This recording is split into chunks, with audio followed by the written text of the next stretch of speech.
नमस्कार, बहुत स्वागत है आपका INS 24/7 में। मैं हूं आपके साथ नदीम अहमद। चले बुलेटिन की शुरुआत करते हैं। मध्य प्रदेश के मुख्यमंत्री डॉक्टर मोहन यादव के लिए आज का दिन काफी व्यस्त रहा। विधानसभा के बजट सत्र के बीच उन्होंने कई महत्वपूर्ण बैठकों और स्थानीय कार्यक्रमों में शिरकत की। वे रात में दिल्ली के लिए भी रवाना हुए।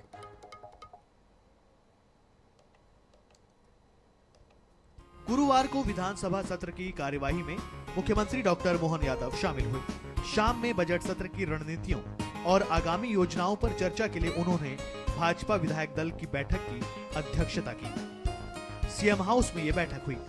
वहीं भाजपा ने पंडित दीनदयाल उपाध्याय प्रशिक्षण महाअभियान 2026 को लेकर गुरुवार को राजधानी भोपाल स्थित प्रदेश कार्यालय में एक महत्वपूर्ण कार्यशाला आयोजित की। कार्यशाला में मुख्यमंत्री डॉक्टर मोहन यादव, क्षेत्रीय संगठन महामंत्री अजय जामवाल और प्रदेश अध्यक्ष हेमंत खंडेलवाल मौजूद रहे। हमारे राज्य के कार्यकर्ताओं के कार्य व्यवहार के आधार पर एक अलग पहचान हमारे पूरे देश के अंदर भाजपा के कार्यकर्ताओं की है। ये सबसे बड़ी सौगात कुशाभाऊ ठाकरे जी से लगा करके तत्कालीन हमारे सभी वरिष्ठ नेताओं के परिश्रम से है और हमारे वैचारिक रूप से चलाए गए अभियान पे जनता का असर भी ऐसा कि जनता उसको दिलो जान से चाहती है। इसीलिए हमने अपनी सरकारों के माध्यम से परिवार का भाव प्रदेश में बनाया है और पूरे देश में एक तरह से मॉडल चलता है। इसी अवसर पर हमने अपने प्रशिक्षण के कार्यक्रम को लेकर के नई तरह से पुनः जब नई बाडी बन रही है, जिले बाडियाँ बन रही है, तो ये प्रशिक्षण का कार्यक्रम संपन्न हुआ। इसके बाद मुख्यमंत्री दिल्ली दौरे के लिए रवाना हुए। वे शुक्रवार 20 फरवरी को नई दिल्ली के भारत मंडपम में आयोजित इंडिया AI इम्पैक्ट समिट 2026 में शामिल होंगे। समिट में वे उच्च स्तरीय पैनल से चर्चा करेंगे। Bureau report, INS 24/7 Bhopal.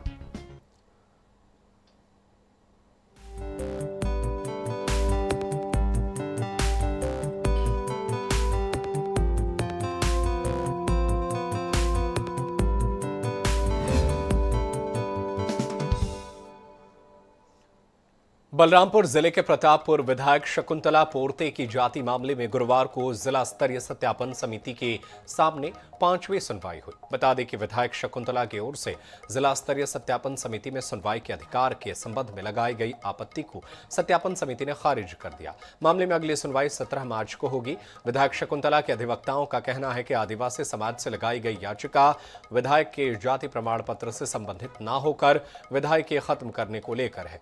वहीं आदिवासी समाज के अधिवक्ताओं का कहना है कि समिति ने आपत्ति खारिज कर दी है। अब समिति के सामने जाति प्रमाण पत्र से संबंधित दस्तावेज उपलब्ध कराने होंगे। प्रारंभिक आपत्ति लगाया था कि समिति के समक्ष कि जो माननीय के समक्ष जो शिकायतकर्ता के द्वारा शिकायत प्रस्तुत किया गया है वो प्रमाण पत्र के संबंध में नहीं है, विधायक महोदय को डिस्क्वालीफाइड करने के संबंध में है। वो आवेदन से भी परिलक्षित हो रहा है। तो ऐसी स्थिति में डिस्क्वालीफाइड का क्षेत्राधिकार आपको नहीं है। किंतु इस विषय वस्तु को समझ पाए या नहीं समझ पाए वो अलग विषय है, लेकिन हमारे आपत्ति को खारिज की गई है। उनका कहना यह था कि मान्यालय को सुनवाई करने का क्षेत्राधिकार नहीं है, जो कि पूर्ण निराधार हो गया है। मान्यालय द्वारा बोला गया कि हमको पूर्ण अधिकार है सुनवाई करने का। इंदौर के MY अस्पताल में मरीजों की सुरक्षा पर फिर सवाल उठे हैं। 6 महीने पहले चूहा कांड में 2 नवजातों की मौत के बाद अब बिल्ली कांड सामने आया है। जानकारी के मुताबिक OPD में एक बिल्ली ने बच्चों को जन्म दिया है। इसके अलावा अस्पताल के HIV संक्रमित मरीजों के वार्ड और मेडिसिन कक्ष में बिल्लियों की आवाजाही जारी है। इस कारण दवाओं की गुणवत्ता पर संकट पैदा हो रही है। चौंकाने वाली बात यह है कि ART केंद्र के कर्मचारी बिल्लियों की देखभाल करते पाए गए। वहीं मामले में MY अस्पताल के डीन का कहना है कि मरीजों के बीच बिल्लियों की मौजूदगी बीमारियों को बढ़ावा दे सकती है, इसलिए कर्मचारियों की जवाबदेही तय की जाएगी।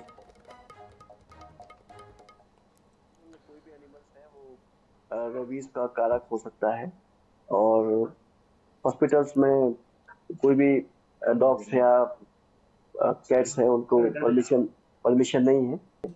उन्होंने बताया कि कल 2-3 छोटे बच्चे रिपोर्ट किए थे, तो जिसमें से 2 तो कल पिंजरा लगा के पकड़ लिए हैं और उन्हें जू में भिजवाया गया है। एक है जो उसके लिए भी व्यवस्था की है, कंपनी देख रही है। और कहीं ऐसा लगता है पीछे से खुला एरिया है, वहाँ से आ जाते हैं, तो उसको व्यवस्था की जा रही है। मध्य प्रदेश में आए दिन लव जिहाद के मामले सामने आ रहे हैं। ताजा मामला अलीराजपुर के अंबुआ गांव से आया है, जहां एक मुस्लिम युवक मोहल्ले में रहने वाली हिंदू युवती को शादी का झांसा देकर घर से भगा ले गया। फिर 20 दिनों तक उसे जोबट में किराए के कमरे में रखा। शिकायत पर पुलिस ने मामले की जांच करते हुए आरोपी वसीम को गिरफ्तार किया, साथ ही युवती को बरामद किया। पूछताछ में युवती ने बताया कि आरोपी युवक ने कई बार उससे जबरन शारीरिक संबंध बनाए। बता दें कि आरोपी वसीम पहले से शादीशुदा है। वहीं पुलिस ने गंभीर धाराओं में आरोपी के खिलाफ मामला दर्ज किया है। इसके द्वारा बताया गया था कि वसीम पिता मोहम्मद खान, जो कि आमवा में उनके घर के सामने ही रहते हैं, और उनके द्वारा उसे धमकाया जा रहा था और उसके साथ जोबट ले जाकर गलत कार्य किया गया। पुलिस द्वारा संज्ञान लिया गया और बीएनएस की धारा 64, 351(3), 115(2) के तहत मामला पंजीबद्ध किया गया। साथ में अनुसूचित जाति वर्ग होने से SC/ST एक्ट भी लगाई गई है। डबरा के नवग्रह शक्तिपीठ के प्राण प्रतिष्ठा महोत्सव में गुरुवार को बागेश्वर धाम के पीठाधीश्वर पंडित धीरेन्द्र कृष्ण शास्त्री ने दिव्य दरबार लगाया। दरबार में लोगों ने अर्जी लगाई। वहीं जनकपुर गांव के एक वृद्ध महिला की अर्जी स्वीकार की गई। महिला को मंच पर बुलाने से पहले ही उसकी समस्या पर्चे पर पंडित धीरेन्द्र शास्त्री लिख चुके थे। जब महिला से पूछा गया कि क्या समस्या है, तो महिला ने वही बताया जो पर्चे पर लिखा था। बता दें कि महिला आर्थिक तंगी से जूझ रही थी। बेटा नशा का आदी है और महिला बीमारी से ग्रस्त है। उसके पास दवा लेने तक के पैसे नहीं थे, तो पंडित धीरेन्द्र शास्त्री ने उसे 50,000 रुपए देकर दूसरे लोगों से भी पैसे से सहायता कराई।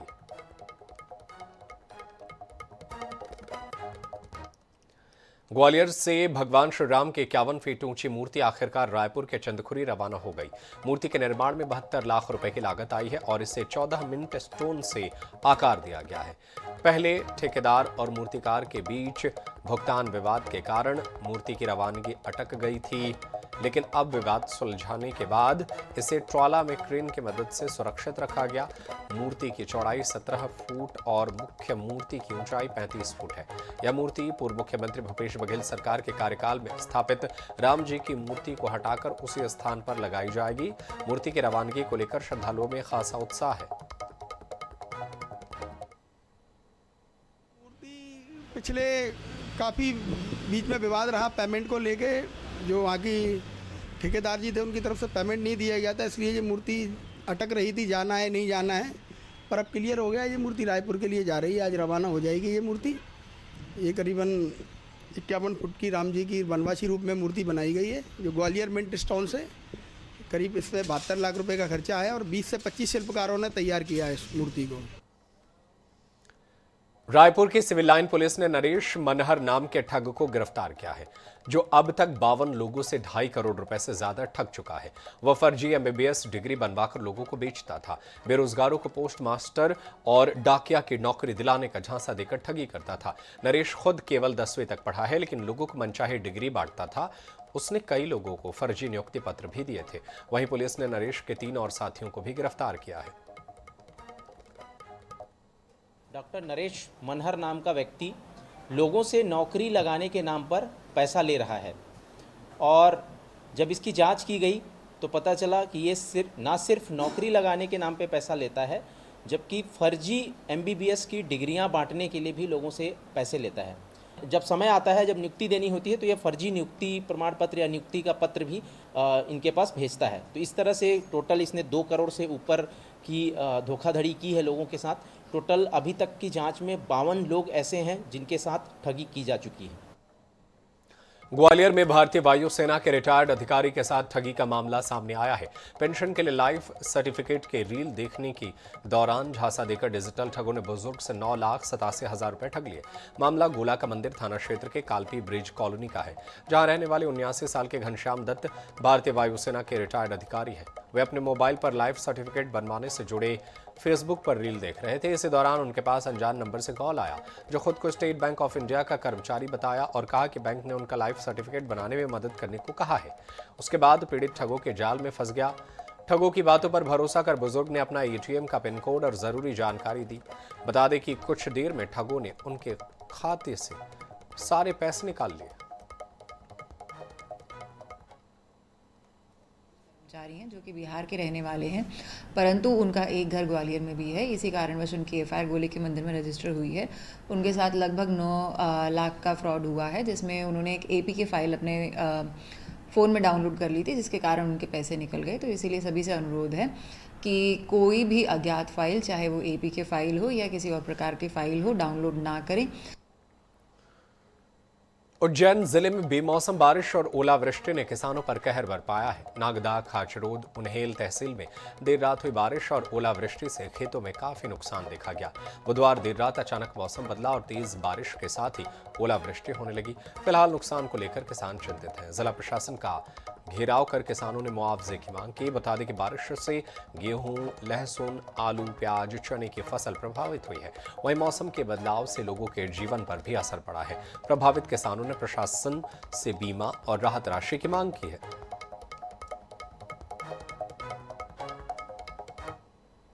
तहसील के कुछ ग्रामों में तेज हवा, आंधी और ओले से बारिश और फसल नुकसानी की सूचना प्राप्त हुई थी। आज सुबह सभी ग्राम पटवारियों को फील्ड में निरीक्षण के लिए भेज दिया गया।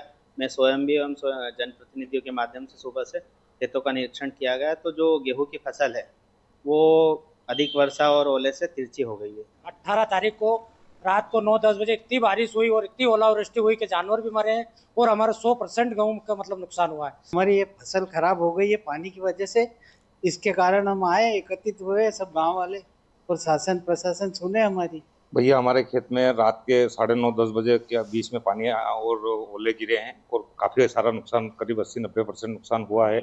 मतलब लगभग 90% नुकसान किसानों का हो चुका है। फसल पक के तैयार थी, किसानों ने अपना सारा खर्च गेहूं में कर दिया था, पानी भी पूरा हो गया था, सिर्फ फसल काटना बाकी थी। नागदा क्षेत्र में आईएनएच न्यूज की खबर का असर हुआ है। विधायक डॉक्टर सतीश मालवीय के निर्देश पर प्राकृतिक आपदा से फसल को हुए नुकसान के सर्वे का आदेश हुआ। दरअसल बुधवार की रात को हुई ओलावृष्टि से गेहूं के फसल को 100% नुकसान हुआ है। आईएनएच न्यूज ने इस खबर को प्रमुखता से दिखाया था, जिसके बाद विधायक मालवीय ने तत्काल सर्वे के निर्देश दिए। तहसीलदार और पटवारी ने फसल नुकसान का सर्वे शुरू कर दिया है।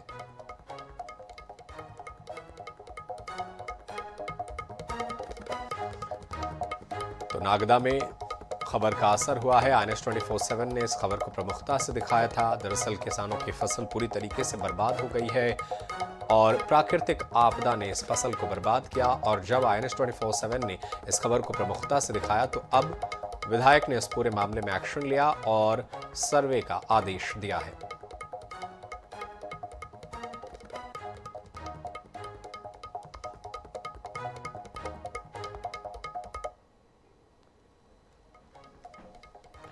पखांजूर में सड़क निर्माण के दौरान बड़े पैमाने पर पेड़ों की कटाई का मामला सामने आया है। वन विभाग की अनुमति के लिए बिना ही ठेकेदार ने वर्षों पुराने हरे पेड़ों को काट दिया। मामला गारपा क्षेत्र में कांकेर से सितरम को जोड़ने वाली सड़क निर्माण परियोजना से जुड़ा है, जहां सड़क निर्माण कार्य के दौरान अनगिनत पेड़ों की कटाई की गई, लेकिन संबंधित विभाग से नहीं स्पष्ट अनुमति प्रदर्शित की गई और न ही सार्वजनिक रूप से कोई सूचना जारी की गई। जानकारी के अनुसार नक्सल प्रभावित क्षेत्र होने की वजह से जिम्मेदारों की निगरानी में ढिलाई बरती गई है, जिसका लाभ उठाकर ठेकेदार ने मनमाने तरीके से पेड़ों की कटाई कर दी। इस खुलासे के बाद वन विभाग की कार्यप्रणाली पर सवाल खड़े हो रहे हैं कि यदि अनुमति नहीं ली गई तो विभागीय स्तर पर निगरानी क्यों नहीं हुई? यदि अनुमति दी गई थी तो उसकी शर्तों और सीमाओं का पालन हुआ या नहीं, ये भी जांच का विषय है। इधर वन अधिकारी का कहना है कि INH के माध्यम से उन्हें ये जानकारी मिल रही है। अभी तो मेरे को जानकारी मिल रहा है। मैं मौके पर तो गए नहीं हूँ। मैं संबंधित स्टाफ को भेजकर वहाँ जांच कराता हूँ और उचित कार्रवाई करने की मैं पूरा कोशिश करूँगा। मैं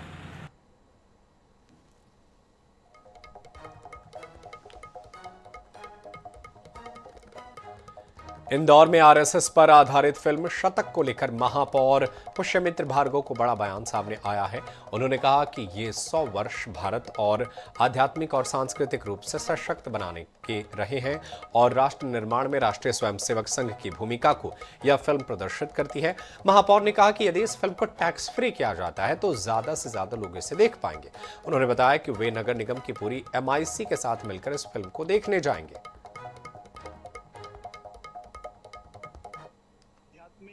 और सांस्कृतिक मजबूत बनाने के ये 100 वर्ष हैं। व्यक्ति निर्माण के आधार पर राष्ट्र निर्माण और राष्ट्र के प्रति भाव पैदा करने का जो काम पिछले 100 वर्षों में राष्ट्रीय स्वयंसेवक संघ ने किया है, उसको प्रदर्शित करती ये सिनेमा, ये मूवी आई है, तो निश्चित तौर पर ज़्यादा से ज़्यादा लोग इसको देखें और कम टिकट में देखें। इसलिए अगर ये टैक्स फ्री होगा तो बहुत अच्छी बात है। मध्य प्रदेश में मौसम ने एक बार फिर करवट ली है। पश्चिम विक्षोभ के चलते प्रदेश के कुछ हिस्से में बीते दिनों गरज चमक के साथ बारिश हुई। वहीं मौसम विभाग ने पूर्वी मध्य प्रदेश में बारिश का ऑरेंज अलर्ट जारी किया है, जिसमें ग्वालियर, दतिया, टीकमगढ़, छतरपुर, सीधी और सिंगरौली में गरज चमक के साथ बारिश होने की संभावना जताई गई है। शुक्रवार से फिर अगले 4 दिनों तक मौसम सूक्ष्म रहेगा। मौसम वैज्ञानिकों के अनुसार बंगाल की खाड़ी में एक नया सिस्टम बन रहा है, जिसके चलते 24 फरवरी को बालाघाट, सिवनी के इलाकों में बारिश की संभावना है। आने वाले दिनों में जैसे ही बादल छटेंगे वैसे ही तापमान में बढ़ोतरी होगी।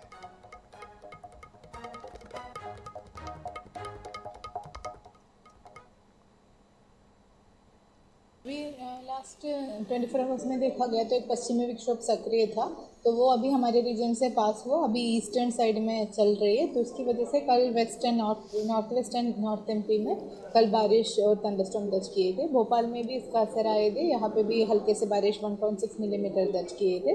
तो अभी वो सिस्टम ईस्ट की तरफ मूव हो गया, तो आज भी हमारे ईस्टर्न डिस्ट्रिक्ट्स में हमने थंडरस्टॉर्म के लिए वार्निंग दिया है। सोनकक्ष क्षेत्र में मौसम ने अचानक करवट ले ली।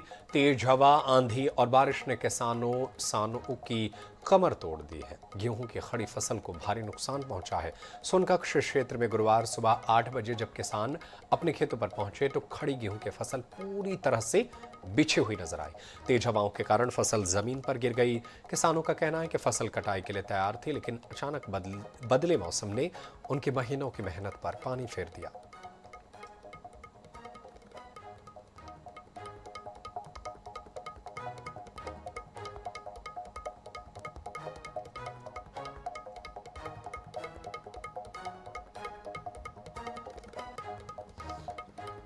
तस्वीरें आप तक पहुंचा रहे हैं। फसल जो है पूरी तरीके से बर्बाद हो गई है।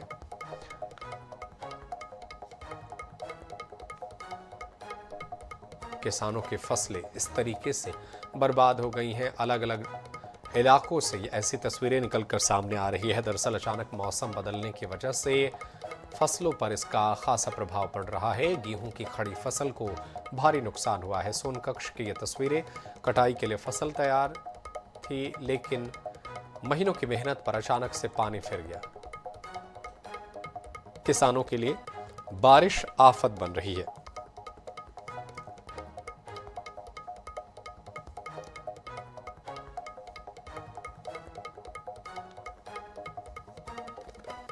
तो ये तस्वीरें सोनकक्ष की है।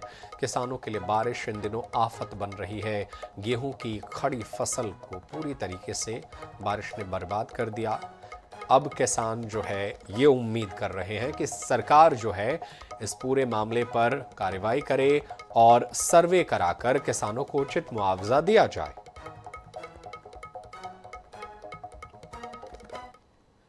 नगरी में किताबों की चर्चा के साथ साथ पान रोटी की खुशबू में भी दिखाई दी। जिला शिक्षा एवं प्रशिक्षण संस्थान डाइट नगरी में ये नजारा दिखा। शिक्षा महाविद्यालय रायपुर से आए 300 प्राध्यापक प्रशिक्षणार्थी डाइट परिसर में पहुंचे थे।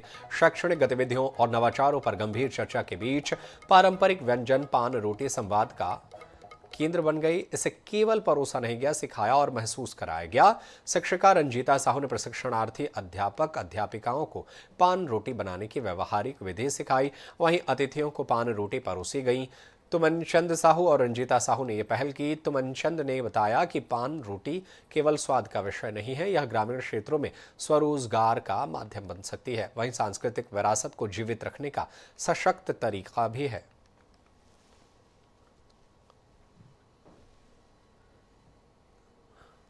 कि नाश्ते के तहत कुछ नया नवाचार किया जाए और जिसके तहत ये पान रोटी की संकल्पना आदरणीय तुमन साहू जी के द्वारा सहयोगियों के साथ चर्चा करके बताई गई और जो मुझे पसंद आई, क्योंकि जो हमारी परंपरा है वो लुप्त होती जा रही है। ये जो पान रोटी है वो मैं 35 साल पहले खाई हूँ। मुझे और बहुत खाने की इच्छा थी लेकिन मिल नहीं पाया था। मेरी दादी माँ जो है वो हमारे लिए ये पान रोटी बनाती थी और सबको बैठा के बढ़िया पताल का चटनी उसके साथ खिलाती थी। बहुत टेस्टी लगता था। आज मुझे ये पान रोटी को देख के मेरी दादी माँ की याद आ रही है।